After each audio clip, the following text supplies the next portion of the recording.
सब देखने और सुनने वालों को मोहब्बत भरा सलाम। जर्मनी से जनाब अरफान अहमद खान साहब हमारे साथ है। खान साहब, सुप्रीम कोर्ट के फैसले के बाद पता चला जी अब 19 जज कर दिए जाएंगे, रिटायर्ड जज जो है उनको भी सुप्रीम कोर्ट की टीम में शामिल किया जाएगा।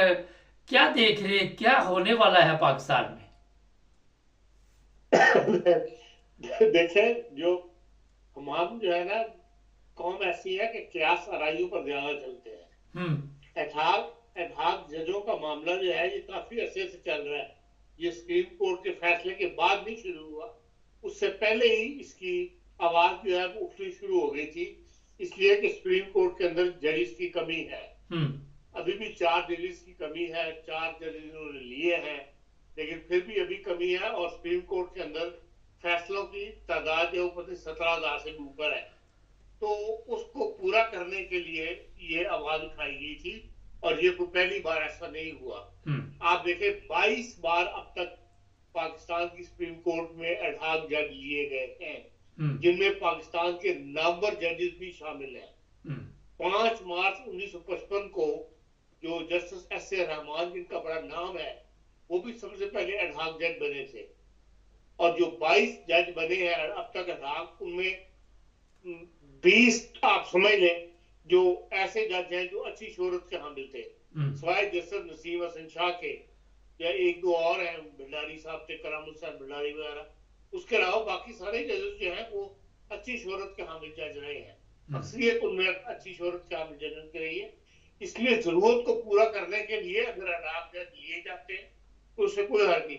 इसका ये मतलब नहीं है, कयास राई ये की जा रही है कि इस फैसले के खिलाफ, मौजूदा फैसला जो सुप्रीम कोर्ट का आया था उसके खिलाफ नजरसानी की अपील होगी। और उस नजरसानी की अपील को तादाद बढ़ाने के लिए, क्योंकि वो फुल कोर्ट थी, तो उसमें एडहॉक जज को शामिल करके तो उनकी तादाद बढ़ा दी जाएगी और फिर इस फैसले को जो है वो उलट दिया जाएगा। ऐसी बात बज़ाहिर नजर नहीं आती। हम, जैसा कि मैंने कहा, क्यास आराइयों पर ज्यादा चलते हैं। अब ये देख लें कि जो तारड़ साहब ने बयान दिया था कि भाई पाबंदी लगाने की सोच रही है हुकूमत तहरीक इंसाफ के ऊपर, उसके ऊपर जिस किस्म की क्यास आराइयां शुरू हो गई हैं, वो सारी की सारी आप देख लेंगे। अभी तक कोई, आज जो इसहाक डार साहब नायब वज़ीर आज़म है, उन्होंने कह दिया कि आज अभी फैसला नहीं हुआ, अभी इसके ऊपर सोच विचार हो रही है। हो सकता है कि इस्टेब्लिशमेंट का प्रेशर काम कर रहा हो, इस्टेब्लिशमेंट की तरफ से ये दबाव आ रहा हो कि भाई आप इनके खिलाफ जो है वो पाबंदी का फैसला लगाएं ताकि इस फैसले को गैर मौसर किया जाए। तो अभी तक कोई ऐसा फैसला, असल मसला पाकिस्तान के लिए इस वक्त सिक्योरिटी का मसला है। आप देख लें जो बन्नू में जो कुछ हुआ है, एक तो उसकी पूरी खबर यहाँ पाकिस्तान के अवाम को नहीं दी जा रही। दूसरा ये है कि वो 24 घंटे के बाद अवाम को बताया गया है कि बन्नू के अंदर दहशतगर्दों ने हमला किया है और 10 दहशतगर्द हलाक हुए हैं, तो 8 हमारे भी फौजी बेचारे हलाक हुए हैं। और 8 फौजी उस सूरत में हलाक हुए जब दहशतगर्दों ने दीवार के ऊपर वो हमला किया है, उफाड़ा है, जो असले के डिपो वाले इलाके में था। और जिनको हम ढूंढ के मारने में कामयाब हुए वो सिर्फ 10 है। इसके अलावा डेरे इसमाइल खान के अंदर भी इलाके के अंदर जो है कहते हैं बदअमनी पाई जाती है, जो बाहर की दुनिया को खबरें दे रही है, वो बहुत ही खतरनाक है कि पूरा सूबा सरहद जो है इस वक्त उसकी लपेट में आया हुआ है। इसलिए ज्यादा जो इम्कान जाहिर किया जा रहा है बाहर की दुनिया की तरफ से भी कि शायद पाकिस्तान के अंदर जो सिविल हुकूमत है ये इनको ना संभाल सके, इन हालात को, इन मामला को। माशी तौर पर वैसे खत्म हुए में, और अगर सिक्योरिटी के मामला भी इस तरह सर उठाने लग पड़े तो मुल्क के अंदर खतरात पैदा हो जाएंगे, तो शायद सिविल हुकूमत उठा। इसलिए इस वक्त पाकिस्तान में एक मिक्स किस्म की खिचड़ी जो है वो बनी हुई है। एक आइडिया ये भी दिया गया, एक तरफ से ये भी कहा जा रहा है कि पाकिस्तान के अमेरिका जो है वो बदला लेना चाहता है, जो पाकिस्तान ने डबल की फेस गेम खेली, तालिबान के साथ मिला भी रहा और अमेरिका के साथ तालिबान के खिलाफ कार्रवाई भी करता रहा, और उसका नतीजा जो है वो अमेरिका की शिकस्त के ऊपर निकला। और अमेरिका उसका बदला लेना चाहता है, और उसका हल यही है कि पाकिस्तान की फौज को कमजोर किया जाए, पाकिस्तान के अवाम के अंदर जो है نفرت بٹھا دی جائے فوج کے خلاف، اور اس کثرت سے عوام کی آواز جو ہے وہ ڈسکشن میں آ جائے کہ ہر بندہ جو ہے وہ فوج سے نفرت کا اظہار کرنا شروع کر دے پبلکلی، تو اس سے یہ اثر پڑے گا کہ فوج کمزور ہوگی۔ اور کچھ اثرات اس کے بھی دیکھنے میں نظر آ رہے ہیں جو حالات پاکستان میں پیدا ہو رہے ہیں۔ اس لیے ہر طرف سے جو ہے وہ خطرات ہی سار اٹھا رہے ہیں، اور ان کا سدباب موجودہ حکومت یا موجودہ سیاستدانوں کے ہاتھ میں تو نظر نہیں آتا۔ خان صاحب، یہ جو سپریم کورٹ کا فیصلہ ہے یا جو سیٹیں اب ملنی ہیں پی ٹی آئی کو، آپ سمجھ رہے ہیں کہ یہ ملیں گی؟ اب دیکھیں، عمل تو حکومت کے کر رہے ہیں۔ آج الیکشن کمیشن کا اجلاس ہو رہا ہے اس معاملے کے اندر، اب وہ کیا فیصلہ کرتے ہیں اس رزلٹ کے اندر سے، سپریم کورٹ کے فیصلے سے کیا نکات ساتھ نکالتے ہیں، یہ ایک دو دن میں پتہ لگ جائے گا۔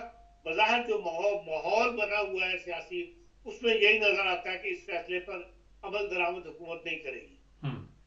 اچھا، ایک چیز اور بتائیے کہ فوج کے خلاف جو نفرت ہے وہ تو اتنی شدت اختیار کر چکی ہے اور اس میں اضافہ ہوتا جا رہا ہے، کیونکہ اب تو آپ کو بھی پتہ چل چکا ہے کہ پبلک اور فوج ایک پلیٹ فارم پہ نہیں ہے، تو تیسری قوت تو فائدہ اٹھائے گی، لیکن فوج نے ابھی تک اس طرح توجہ نہیں دی کہ اپنی پبلک کے ساتھ کوئی رحم دلی کا سلوک کرے۔ ابھی تک بھی ان کے متعلق جو رپورٹیں آ رہی ہیں بڑی خطرناک آ رہی ہیں۔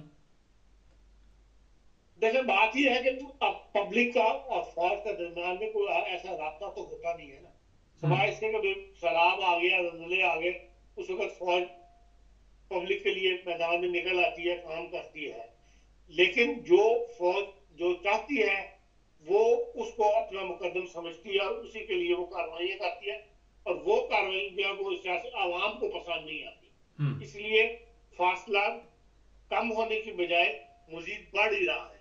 یا تو فوج کلیتاً سیاست سے کنارہ کش ہو جائے اور سیولوں کے اوپر حکومت چھوڑ دے، پھر تو ہو سکتا ہے کہ بھئی وقت کے ساتھ ساتھ فوج اور عوام کے درمیان دوبارہ رابطے بحال ہو جائیں یا لوگ پسند کرنا شروع کر دیں، لیکن جو سیاست میں مداخلت ہے فوج کی، اور مداخلت جو ہے وہ انتظامی حد تک بڑھ گئی ہوئی ہے۔ اب ہر معاملے کے اندر وہ چاہتے ہیں کہ ہماری پوچھ کر ہم سے اٹھایا جائے، یا جو ہم چاہتے ہیں وہی اپوائنٹمنٹیں کی جائے، اس وجہ سے نفرت جو ہے سیاست میں مداخلت کی وجہ سے بڑھ رہی ہے، اور اس سے کمی کے بظاہر ابھی کوئی اثر نظر نہیں آ رہے، اور نہ ہی کوئی فوجی قیادت میں ایسا انسان پیدا ہو رہا ہے جو اس طرف توجہ کرے کہ بھئی ہمیں عوام کے درمیان فاصلہ کم کرنے کے لیے ہمیں کیا اقدامات اٹھانے چاہیے۔